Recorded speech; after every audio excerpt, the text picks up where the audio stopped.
Ladies and gentlemen, welcome. I'm Greg. I'm Matt. And we're the bottom tier. Matt, yes, we are. We just pulled that off first try. That was amazing. In sync. We nailed it. It was even the same, like, I was trying to listen in my headphones, and it was the same wave of the voice. Right, and everything. exactly. Like, same pitch. Like, we almost harmonized on that. That was awesome. It was beautiful. All right, guys. Well, hey, welcome. Thank you so much for being here. We really, really appreciate you tuning in to this week's episode. And Matt, as always, absolute pleasure to be here with you, my friend. It's a pleasure to be here with you, Greg. We actually have an amazing episode today. A lot of news dropped, especially for the local scene, which makes me super excited. Heck yeah. For those who are Flesh and Blood players and excited to listen to this, I don't know if you're not a Flesh and Blood player and listen to this, but if you are, hello. Welcome. And if you're not, you soon will be. Yes, but we just had the U.S. Nationals finish this last week. Oh, man. And it was huge, but what makes it huge for us is we actually had two players from Arizona local. We're located in Arizona. From the Arizona local, make it a top 8 in both Nationals and the Calling. So Spencer made a top 8 playing FaB, and Jonah Overhauled. Sorry, Spencer, I don't know your last name, but I know Jonah's last name. Made top 8 in the Calling playing Reinar, which is really exciting. Dang, man. All right, quick round of applause for the boys representing. I'll do snap. Yeah, there we go. There, you can hear that. There. Yeah, exactly. Very good. Proud of you guys. Really thrilled. Guys, keep an eye on our YouTube channel, Bottom Tier Pod, and this podcast right here for some additional information and some extra content with our very tippy top folks. Yeah, absolutely. So we'll definitely have Jonah on the YouTube channel, so just check it out. But guys, it was an amazing Nationals. Did you catch it? It was really good. I watched a little bit of it. I'm like, I have all the videos saved, like ready to go back and like really dig in. But the bit that I caught, it was wild, man. And I followed a lot of like the commentary and stuff as well. But yeah, it was sort of nuts. It was wild. I really did appreciate like how different every Nationals meta has been. And so the United States was no different because FaB showed up, and FaB was kind of like people's like, like a FaB made top, like whatever. But FaB really did show up in a big way where it was like 50% or like, I don't know, there's like 40, 50 people playing FaB and like 40, 50 people playing Oldham. And so those are definitely the two staples, and it was crazy. Like, it was really, I was really like surprised. I was like, oh, no way, this is cool. The breakdown definitely was not exactly what I was expecting. Like, it was really nice to see, because in addition to like the FaB and the Oldham, we had a Dash show up. We had a couple of others as well. So like it is a little shaken up a little bit, but FaB and Oldham kind of at this point are sort of like the cornerstone heroes, I think, here in the States at least. Yes, but what was really awesome to see was the winner, an Icy Lander. Coming in with that chill, man. It was cool to see a mixture deck list and putting on the pressure against a FaB. Pretty much like, I'm going to give you Frostbites, and then on my turn, I'm just going to hit you for a lot of damage. And man, shout out to Michael Hamilton, probably the best player here in the States currently. Incredible. Like in this, like I don't think anybody's going to argue with that. It was great for just a phenomenal deck list, a really good execution on it, and coming in out of left field with kind of a janky setup that you may look at and be like, oh well, that's never going to work. You don't know what you're doing, and then he comes in and he wins Nationals. Like, so good. Sit down, son. I'm excited to see what Worlds has to offer for all of them, and that's coming up soon. So that was really cool. I would say like, great news for over the week. If you're watching the U.S. Nationals, it was awesome to be able to watch that. In other news, you and I have a very special hero that we just got. Oh, man, we do. Our local game store that we go to on Tuesdays to play Commoner got the October Armory kit in a little bit early. And since they never got the September kit for some reason, they decided, you know what, we're going to give you we're going to give out this kit. So we both got hooked up with the Yoji. Yoji himself, the big boy. Yep, selling now. No, I'm just kidding. $275, shipping included. No, Yoji's awesome. I'm really excited that we both got it because we both were pretty hyped for it. So right, like really, like the only thing that I really wanted out of last night was to get the Yoji. So I'm really thrilled that even though I didn't do phenomenally well last night, we still managed to get hooked up with it. So we're going to have to do like a Yoji mirror match or something. I know. We ended up like, we kind of like our counter games to go 3 rounds and we're kind of done. So I ended up winning the Armory just because Jamie decided like, oh, I'll concede so you can do it. But I was like, Jamie, I just want to see what the game would have been if if we played, because I haven't won an armor before. So it was my first one. And Jamie kicked my butt. I was like, I'm very glad you conceded. Thank you so much. That guys, shout out to Jamie Bassett, one of the best here in the area. This is a pretty high tier area, but he kicks our butts regularly. Like he's a phenomenal player. It was so funny. I was like, well, I'm glad I won this armory. Technically, I pulled it out. Yes. Thank you. But yeah, it was really awesome. So shout out for that. Look out for those cards. I'm excited for the wizard card. And I think, is there anything else in the news that you have? Yeah, nothing really huge right now. Like Nationals was really the biggest thing. Yep. Spoiler season is coming at the end of October. They announced so that. Excited. I'm so ready for it. Like I'm ready for the spoiler season, and then I'm super ready for Dynasty. I think it's going to be a pretty good set. I have just had this feeling, like in my heart of hearts. Yep. The universe has sent me messages through the aether, has communicated directly into my mind the secrets upcoming, and it's going to be wild, man. It's going to be wild. Watch, of course, Dynasty crash and burn now. It's like the worst set ever now that I've made that prediction. But guys, I'm feeling pretty good about it. I'm excited. I think this meta is super open, so whatever Dynasty brings is going to make some huge pivots. As long as they don't drop another thing like Starvo or something, like I feel like... That's the worry, right? Exactly. As long as they don't do that, I feel like anything that they do is just going to maintain where we are, which is phenomenal. Because like we've said this in like the last 6 episodes or something, but the meta right now is flipping great.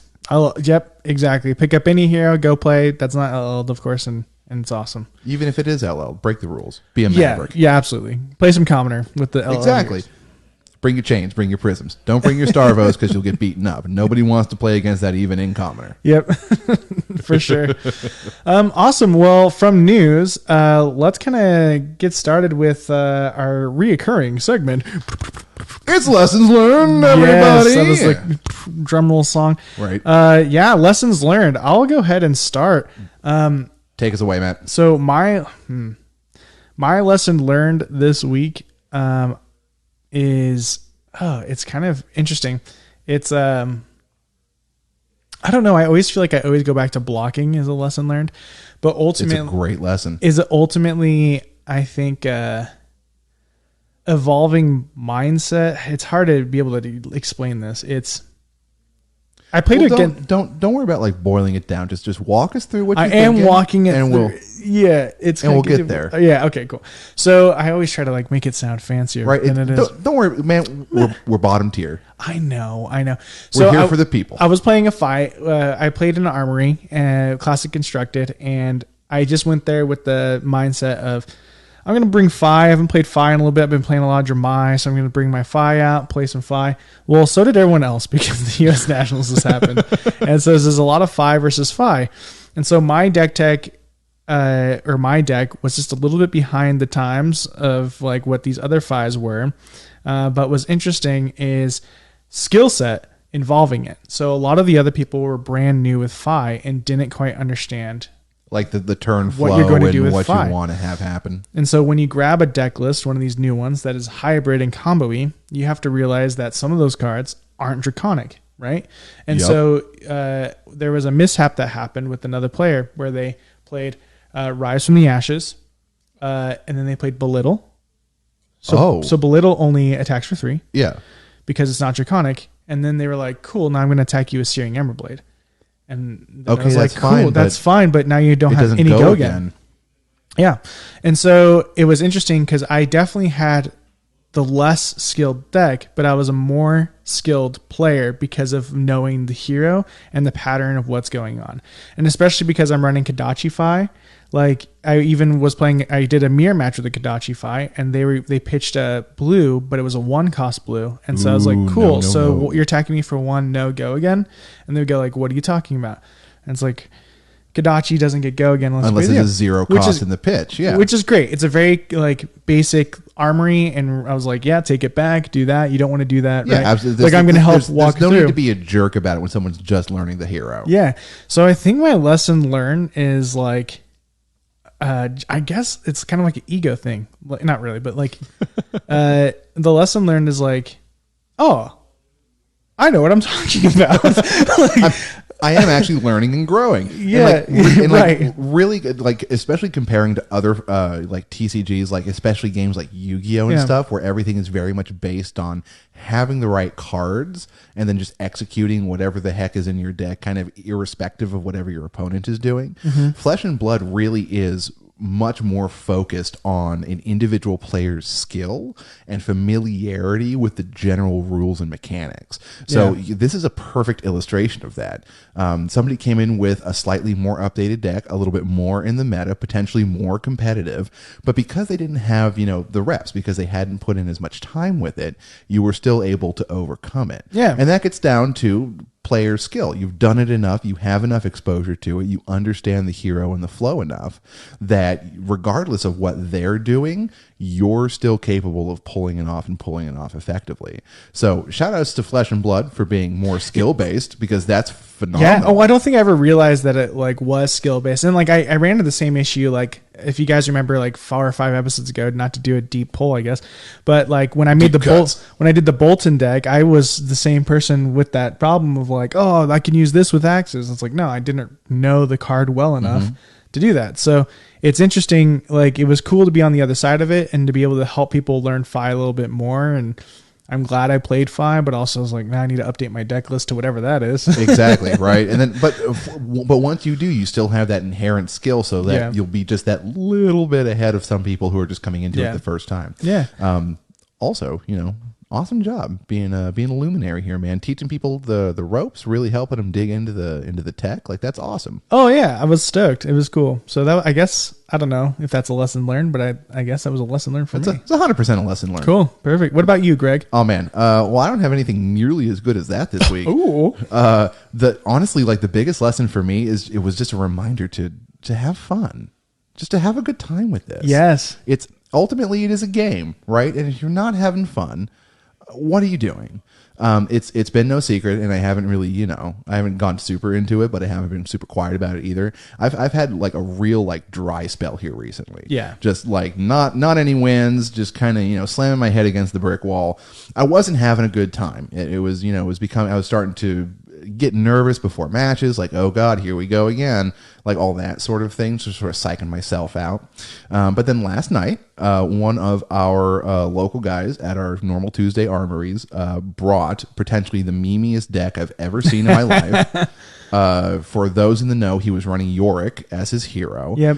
For those not in the know, Yorick is a promo hero. They gave him out for some event or something. I'm not 100% sure where he came from, but he exists. He's real. You can play him in things. His hero ability requires you to shuffle both of your decks together and then share your deck and your discard zone. Yeah.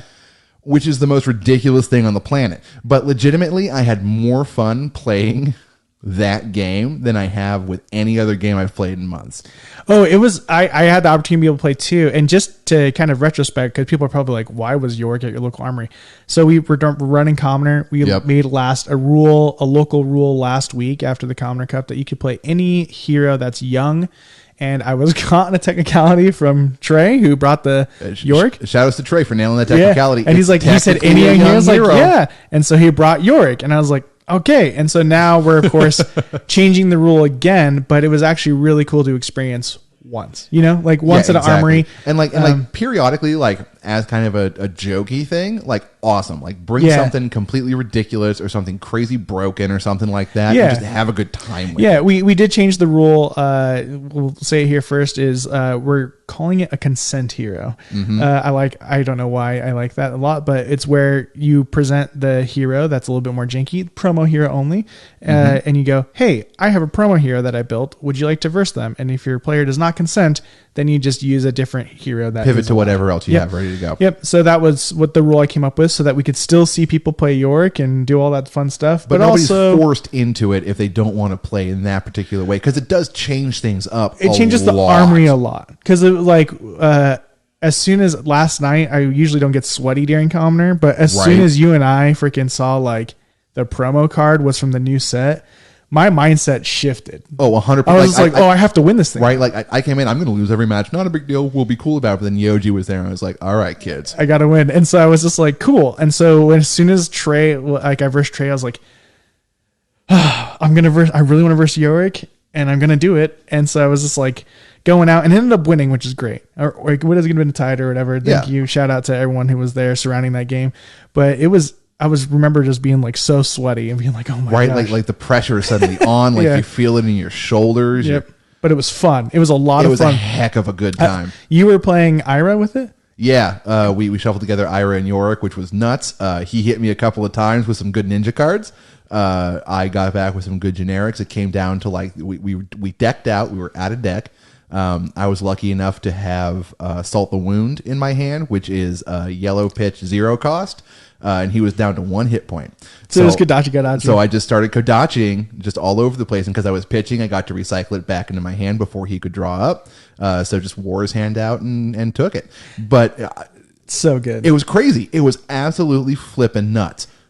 Just the whole flow of that game, which it reminded me why I liked this game, because stuff can just come out of left field that you're completely unprepared for, and it changes the entire thing up. And that weapon was hilarious. Like, oh my god, because Yorick's weapon is crazy. Because it's just like, okay, you get a health, but they're giving a health too. So like, if they're in a dire situation, they're trying to build themselves back up, but it's making you less of a dire situation too. I actually got above 20 health a couple of times in that game. Oh, that's amazing. Right? That's so good. The game that I played with, what was really cool is I was playing a mechanologist. Yeah. And so it was just like, I play this mech card. If I want to boost, I just look at the top of your deck. Oh, different cards. My sleeve, I'm going to boost. Like if we were doing it for realsies, we probably would have re-sleeved the decks and everything. No, I don't think that's the purpose. I think having your sleeves on makes sense. I definitely think that's the better way to do it.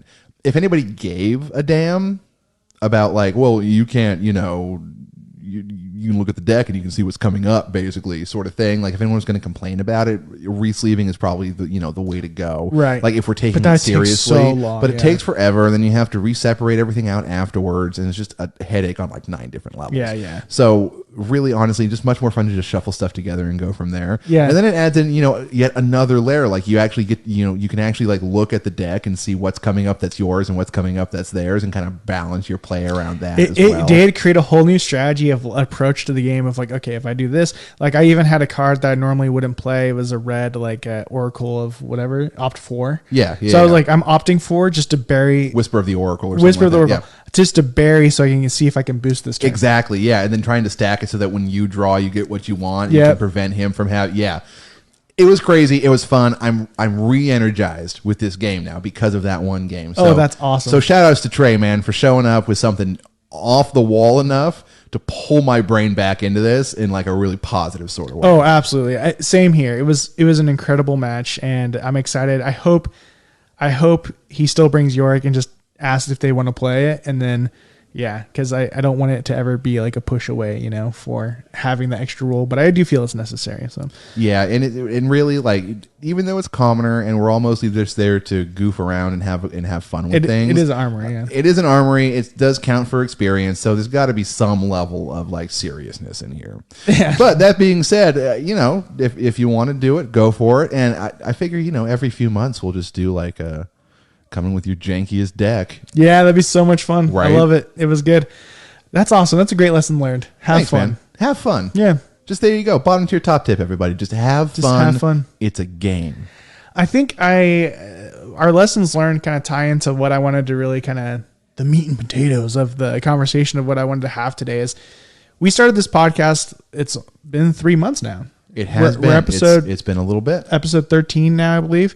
So it's about 3 months, which means we started playing probably like 4.5 months ago. Flesh and Blood. Something like that, yeah.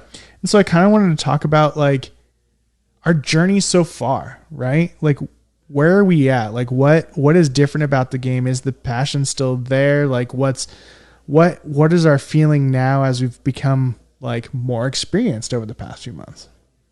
And that's a really like solid topic, I feel like, because you're right. It has been a few months. We've gone from, the starry-eyed newbies, going to our first armory together and being intimidated by all the real players with their fancy grown-up decks and being like Seeds of Equity is not allowed. Yeah, exactly. And then on the fly, like restructuring the entire deck because oops, this is illegal. Yeah. To being podcasters and content creators, and we're not top tier or anything, but we've definitely improved. We're definitely, we're more involved in the community. We're a little bit more tapped in and connected. We've made some really positive inroads, I feel like, both here locally and sort of in the broader community in general. Yeah. Like just the other day, some people on Reddit out of nowhere, just, without any prompting, just name dropped us, which was flipping wild. But you have no idea how the text exchange was of just like, look at this. And we're just like, oh, and then we're just both like emotionally like stoked. So thanks for that. That's amazing. No, seriously, like really, y'all made our days. Yeah. Shout out to everybody on the Flesh and Blood Reddits for, just being hecka cool. Yeah. But so where we were when we first started and where we are now, there's thousands of miles of difference between those, which is appropriate and good. Mm-hmm. We are actually, we're doing what we set out to do, which is have a good time, get better, and just be buddies doing nerd stuff. Yeah. I agree. And I still love this game. I love this game too. Like I suck at it. I'm real bad, but I love it. I love it too. Like it literally, like the growth of this podcast and like all that has been a huge part of the adventure. And honestly, with the hobby, like for me personally, like I feel like I've grown quite a bit as a player to a point of where I even went through weird phases of like, all right, I'm going to play this hero. Don't like that hero. Find a hero I really, really love and like play the crap out of it. And then all of a sudden, like, now I'm like, I'm kind of just down for all heroes and turning into a person where it's like, yeah, give me a deck so I can play it. And I feel like I can play it pretty well, which is really like a huge evolution of like, I don't know. It's just kind of crazy. It's no longer just, running through like a mechanic in your head. Yeah. And like, I know what this keyword means sort of stuff. We're actually like getting at the point where we have most of the basics down. Mm-hmm. And with it, Flesh and Blood is a complicated game.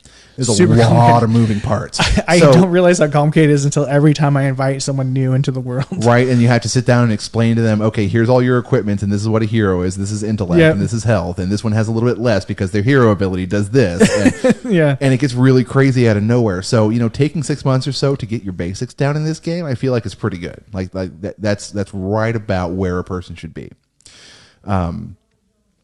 And we're at that point now where it's less about just making sure that we're, going through the steps correctly and getting more to that point where it's, like you were saying, you can pick up any deck, you can play it pretty well because you understand how it goes. Yep. And now you can start adding some of your own flair into it. It starts becoming more of like a reflection of yourself as you're playing this game with people. So it's no longer just, here's a generic precon. I got the, we're net decking it and I'm just going to run whatever. It's, I actually have an opinion about why this card should go in and not this card. There's actually like depth starting to play into that at, a little bit higher of a level. Which is super, super exciting. Like it's super cool. Like really, did you think back in like April or May or whenever we started doing this that we would be at the point where we're not only, talking about it pretty regularly, amongst ourselves with people here on the internet, but we were actually like putting time in to build like a bunch of decks and to have different things set up for everybody? No. Like when I first started, I figured, okay, maybe, 2 heroes I'll end up playing, but the rest of them, who cares? And, anybody who's listened to the podcast has been going through this odyssey with me as I try to find, new CC heroes and all that jazz. Yeah. But so like being at the point now where, and I'm kind of in the same place that you are, where like really like all the heroes are cool and all the decks are kind of cool. Yeah. And like a big part of the game is just like trying new things out and experiencing it and just kind of enjoying that process. Honestly, like that's just super cool. It is super cool. It tickles the heck out of me. It really does. And it's what's interesting is I still feel like there's a lot more to learn. Like we're in it, and for me, like my experience has been a lot different from yours, where I'm actually playing really well now at a lot of armories. Yeah. I've always competed for top 1 for the past like 4 or 5 armories I've been at, which is like surprising to me. Like being a fresh new TCG player, like I didn't think I would like be doing well, Yeah. So I'm like excited about that. Like I'm always number 2 or like number 3 or whatever it is. But why am I not number one has been a question I've been asking myself lately, because I kind of like want that. Like I did win an armory yesterday, but it was conceded, right? And I would have lost, right? Technically a win, but it doesn't feel like a win. I haven't gotten the feeling yet. Like that's the goal. Is like, I'm going to win a local armory 100%, right? I got to make it all the way. And what's that like? And like paying attention and playing like the ones that I'm always losing to, like there is always like this, they know something I don't. Like their thought process is just a little bit different. I know my thought process is almost there and I'm going to evolve and realize it one time. But like, I'm just like watching them play and I'm like, they understand something. It's like, and so that's why I think it's important that we're now hitting the point of like, I want to play every hero, because I think they've already played every hero. They know what they do. So they know what I'm doing. With me, like still when I play a hero like Viserai, for example, might be the bane of my existence at the current moment. Viserai, watching him come at me and not really understanding too much of all of his cards and what they do, because I haven't had them in my physical hand to read. I go like, I'm doing this, and it's like, cool, you don't know my moves, so this is making it better for me. Mm-hmm. And now I understand, like, I get that top tier level is a master of like, not a master, but like has the knowledge of every deck, so you just know the strat of what they're going to do. And I think that's really cool to see and finally realize that that's what I want to accomplish at some point, so I can then just get to that next level, right? 100%. And you pretty much hit the nail on the head there. Like to make a metaphor with another game that has a very strong competitive scene. If we think of it like chess, you can sit down and you can learn how to play chess in an afternoon. You can learn what a pawn does and what a queen does and what a rook does and all that nonsense. But to actually take those, fundamentals, like the very base mechanics, and build it into a game is a whole different thing. And then once you start actually playing the game, to get to the level that the masters and stuff are at, where they are thinking 9 moves ahead for themselves and therefore 9 moves ahead for you as well, figuring out what the most likely series of events is going to be, like that is what separates the chess master from the chess newbie. And it's the same thing here. The flesh and blood master, or the expert, or whatever term you want to apply to it, has the hands-on experience to be able to think 3 or 4 moves down the line. They know, if I draw this hand against this opponent, I have to do this, and this, because this next card is likely to come up or not likely to come up. And I'll have to pivot and respond to it in that way. So once you start, and once anybody starts being able to think a little bit ahead, like really work the future moves, that's the point where you step from sort of the beginner level up to the advanced level. And you're like right there. I'm so close. It's it's going to click soon.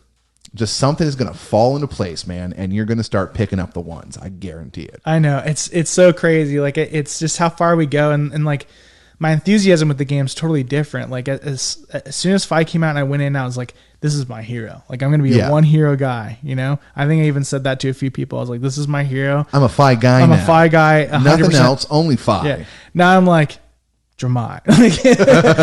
Like when I play FaB, I'm not having as much fun as I am playing Dramai, because Dramai for some reason is just like the thing right now that just makes me really excited to play. And you know what? In 3 or 4 months, something else is going to come along that's going to spark joy in your heart. Yoji. Exactly. Yeah. I just want to play the janky Guardian guy. Yeah. And you know what? Rock and roll, man. Because like we were talking about before, it's a game.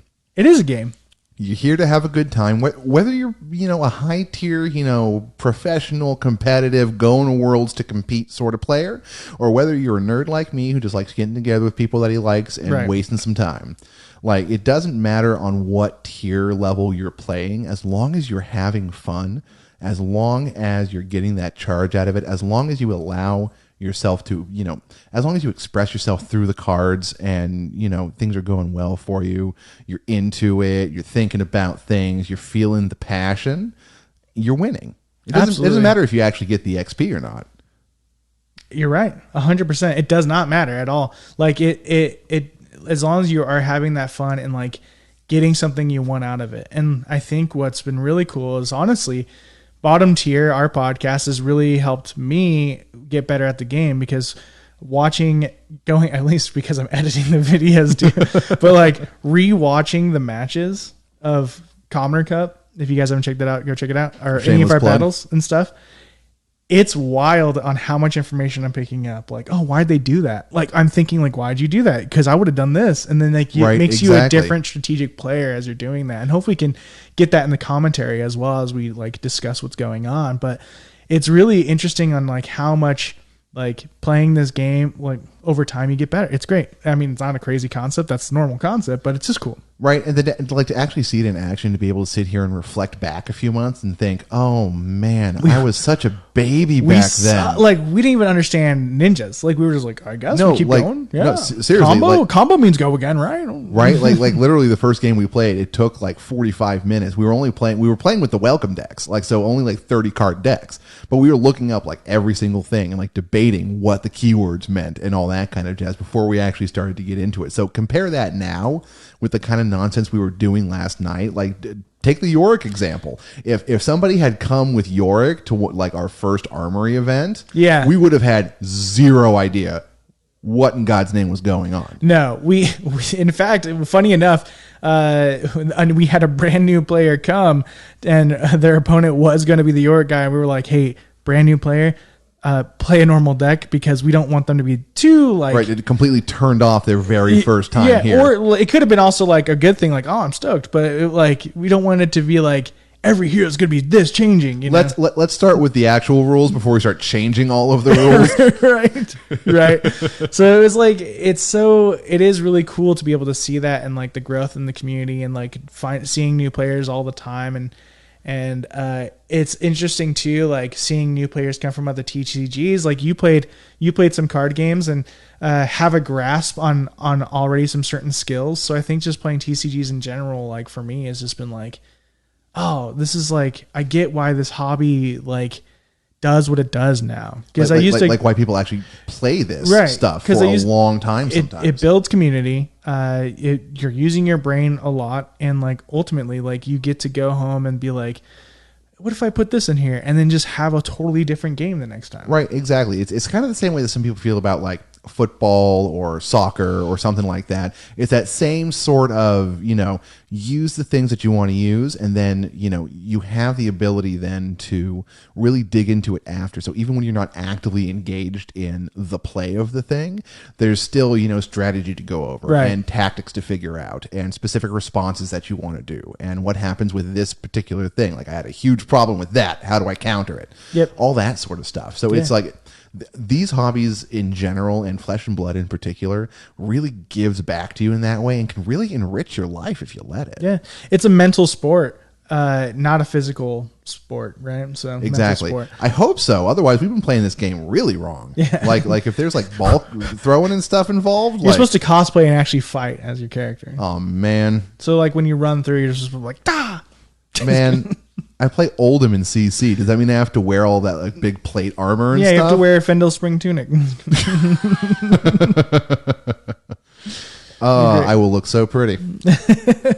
But yeah, so like it's kind of cool. Like I wanted to just kind of look back and kind of see where we're at, and for those who are new to the game, like, and you're feeling maybe down because like I think I was there too in the beginning. Was just like, man, I'm not gonna ever get good. Like, no, like we're fairly new too, 4 months in, and like even though you said you haven't been getting a lot of wins lately, like the game has evolved where like your chances like way high, like you're able to do stuff. Honestly, like the biggest reason I haven't been getting the wins is because I keep showing up to only one event a week, so I'm not getting the reps in, and I usually show up with a new deck that I haven't played before, so I'm not getting the experience with the particular deck. I'm just kind of playing around, which kind of messes you up.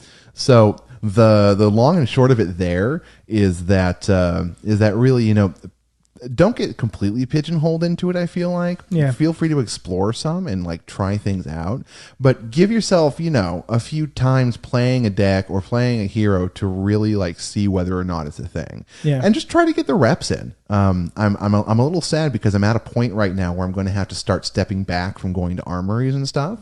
So I'm gonna have to like start playing a lot more online. Yeah. But I'm kind of excited about that too, because if I'm playing online, it's a heck of a lot lower like maintenance costs, like not paying for gas or entry fees or things like that. Don't really have to worry about like finding a place to go play or meeting up with people, since we're just doing it over the internet. So I'm really hopeful that this actually will let me get some more reps in and start to sort of build that up. Because when you and I were working together, quick backstory, Matt and I met when we worked at the same office together, and we forged a friendship, and played every day. Legends now. And we were playing every day. We were getting a couple games in each day pretty consistently. Every once in a while we would have to skip, but pretty much we would play at lunch. We'd play maybe after hours as well, but we'd get 2-3 games in a day. And I was getting better, and I was sharp, and I was pretty on it. I was able to balance the deck out a little bit, make a couple of pivots and a couple of tweaks, and I was feeling really good about it. But then Matt, of course, left. Broke my heart. Yeah. But it also took away my card playing buddy. Yeah. So now I don't get to play very often at all. I have life things that prevent me from going to the armories all the time and all that sort of thing. So I can like consistently make one thing a week, and I don't have much time other than that. Yep. And that's really shot me in the foot. I'm not getting the practice in. I'm rusty. I'm not developing the skills well enough because I'm just not playing enough. Right. Which brings us around to, how do you get better in Flesh and Blood? Like people ask that question all the time. I see it pop up on like Reddit threads and the Discords and all that stuff. The only way to get better is to play the game. Right. And what's interesting is if you have to think about it in another way too, well, you don't have to think about it this way, but we have to remember. You want to, we have to as a suggestion. We have to remember, is a better way to say it, that Flesh and Blood did come out in the midst of a pandemic. Yes. And the game was made to play in flesh and blood. But you couldn't, which is fascinating, right? And so what happened was the game actually really took off in playing digital armories. So I know of a few players that live in you could be really excited about this game and live in a place that no armories fire because your LGS may be an hour away, and that's where it got you. Or you may not even have one. You may be in a rural area or something like that where you just don't have the infrastructure. Well, guess what? You can still participate in armories, and you just go onto the Flesh and Blood website and you can look up online armory. And there are some LGSs in different areas that do their armories online, where you actually have a week to play your one match every single round, and they will send you prizing based off that as well. So you're still able to compete in online armories. We were able to join a really cool Commoner League. Shout out to Smithel. Go find him on Smithel the legend. Yep, find him on Twitter. You can join that as well. But you can join the Commoner League, or you can even find other online leagues, I'm sure, out there to be able to play with other people. And now you even have the resource of talishore.com where you can just get matched up with random matches to be able to practice those decks before you commit, before you go somewhere. And we see like top tier players like Ben Sant and some others doing exactly that thing just to get the reps in, refine things down. So really like get your games in. Don't be afraid to play however you can play. Yeah. Like there's an avenue for basically any sort of situation, unless you don't have a computer, you don't have internet access, and you don't have a local game store near you. At which point, I'm sure you could, we could play it by like telegraph or something like that. But, Morse code, right? Exactly. Just beep beep beep beep beep beep beep beep beep. Oh, you jerk! Oh, you pitched 3? What? No, but yeah, you can. There's a lot of options to go out there today and be able to play to get those reps in, and that's where you're going to learn a lot from it. And what's interesting is a lot of the top players do the online stuff too, because they don't have a lot of time in the day, but you're able to make a specific time to be able to go out there and then hit the main events. So you could play digital and work real hard at it, and then go to a calling and win, and then be able to go to a nationals and do all that type of stuff. So like you're able to make it to worlds and stuff, and don't ever feel like you can't do it. Anything's possible. Much like in the course of the game itself, once you have the momentum behind you, it's difficult to stop. Yep, absolutely. So yeah, Flesh and Blood's a great game, and I really hope that you guys are enjoying it as much as we are, and playing and all that stuff. Greg, is there anything else you want to throw in there? Like really the only thing that I'd like to add is that if you're still on the fence about like trying to try the game out or get into the community or something, let us know. we would love to set something up online, or if you're here in Central Arizona, we'd love to come and, to a local together or something and just play some rounds, just introduce you a little bit, just get you going. Yeah. So really, we want to be here for you guys. And if that only goes so far as you listen to the podcast once a month or something, cool, we're for that.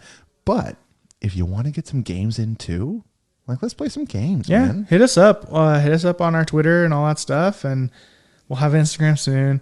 And we keep talking about. Maybe we'll start a Twitch or something. You know what? Maybe we could start a Twitch. Right? That'd be fun. Especially with Talishar being as robust as it's really become recently. It'd be so easy. I like that idea, and I don't want to mention any of the ideas now here on the thing, but in the future, watch out for a Twitch channel. It definitely should be coming up in our future. See, this is why I mention things on the podcast, because I can force Matt to say yes. Because I'm a yes guy. I'll say yes when we're live on air. No, I'm just kidding. But afterwards, just yell at Greg for hours. You don't want to be a liar now, do you, Matthew?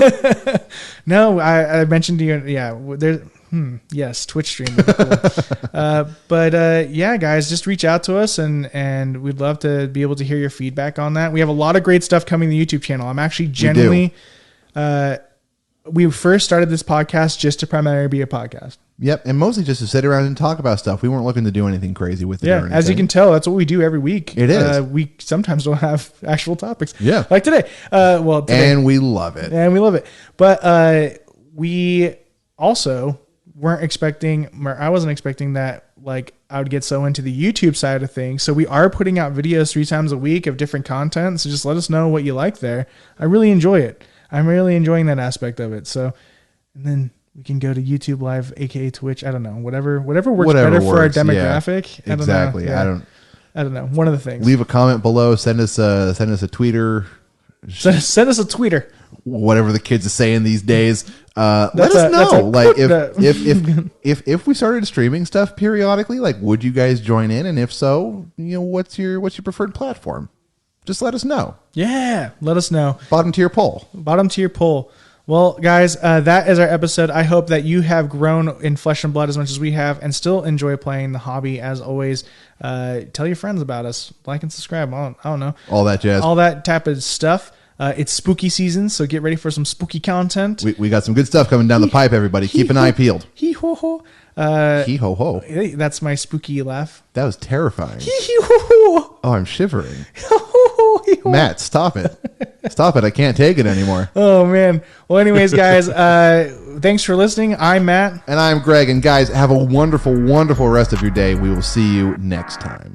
Bottoms up. Bottoms up.